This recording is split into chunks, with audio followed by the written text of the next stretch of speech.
Thank you, Speaker. I rise today to speak in strong opposition to the Home Affairs Legislation Amendment 25 Measures No. 1 Bill 2025. It is our government's job to ensure national security by controlling who and what enters our country. It must protect our nation, it must enforce our laws, and it must manage our borders. But balanced against those demands is the duty of a democratic government to deal fairly and with justice with some of the most consequential decisions that a government can make. Decisions regarding detention, deportation and transfer of individuals who lack the power or the platform to defend themselves. This bill follows the November 2023 High Court ruling on the NZYQ cohort that it was unlawful for the government to indefinitely detain a person if there was no real prospect of them being removed from Australia in the reasonably foreseeable future.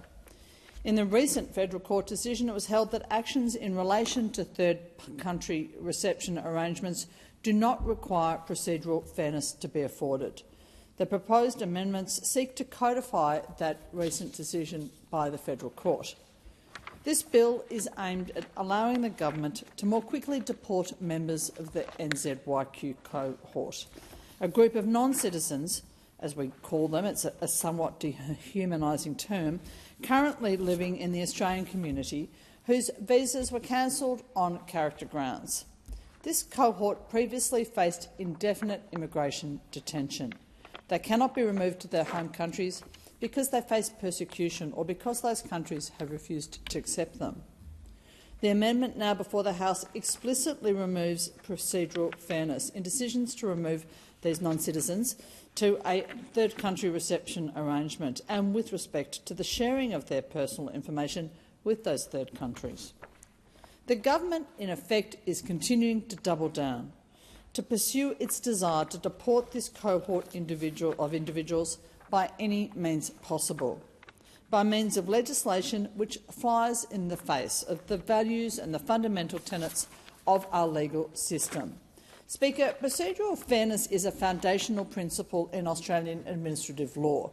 It ensures that decisions made by public authorities are conducted through fair and unbiased procedures. Procedural fairness is vital to public trust in government decision-making and to upholding the rule of law. One of its two core elements, the right to be heard, is specifically negated by this legislation. Under the proposed changes, procedural fairness will not apply to decisions relating to third country reception arrangements. Speaker, we claim to live in a strong democracy which respects the individual, but this bill denies individuals who are non-citizens of this country what we regard for ourselves as unalienable rights. A human right is universal. It can't be assumed for some and denied for others purely on the basis of their visa status. The bill is presented as a technical fix relevant to a very small number of individuals, but it could in fact potentially be applied to thousands of people. I'm told potentially as many as 80,000 individuals who are currently seeking residence in this country. Concerns about the bill are shared by legal experts, by refugee advocates and by community organisations across the country, people who see every day the human cost of bureaucratic overreach and who deal with the harm and the hurt that it causes. Just today, the Refugee Council has contacted me to describe this bill as unbelievably cruel and extraordinarily costly. The ASIC has called it rushed, reckless and dehumanising.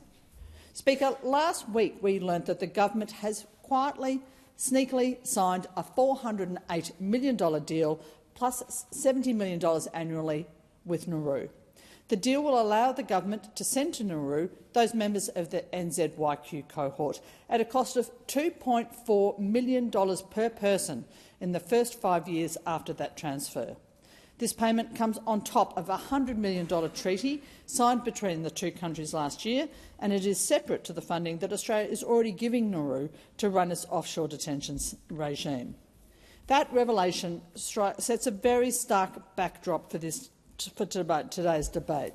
What we're talking about is vulnerable people, stateless individuals, refugees, survivors of torture and trauma, who will, as a result of this bill, be sent offshore with no public explanation, no proper oversight and no legal recourse.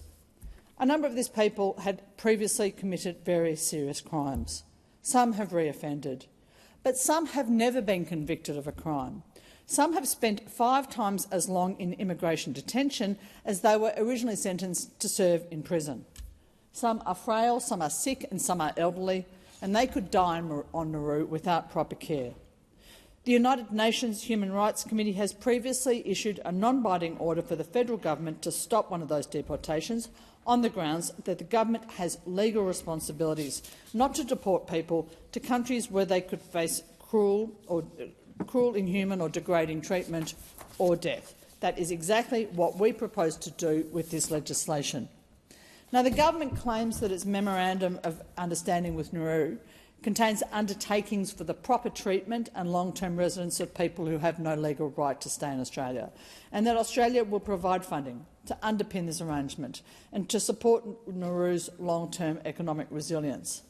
But the fact is that we know that refugees and people transferred to Nauru have experienced violence in the past. And just this month, The Age carried a report detailing how private security and community safety on Nauru are being overseen by associates of outlaw motorcycle gangs. Deputy Speaker, Nauru is one of the world's smallest and most economically vulnerable countries. It has a population of less than 12,000.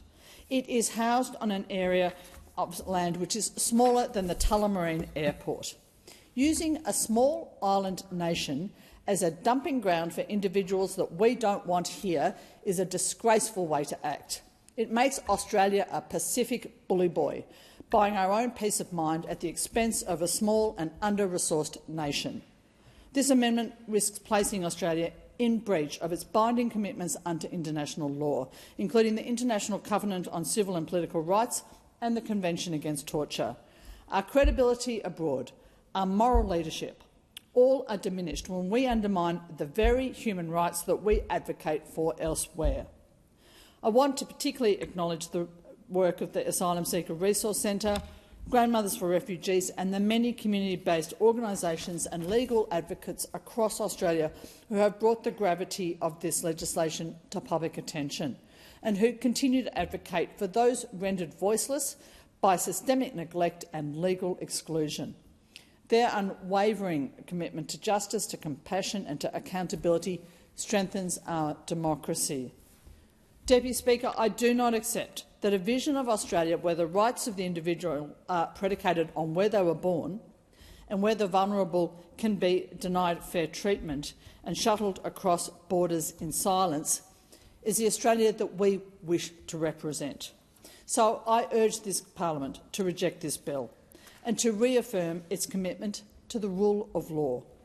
If this bill passes, it is a mandate for injustice paid for with our national reputation and our conscience.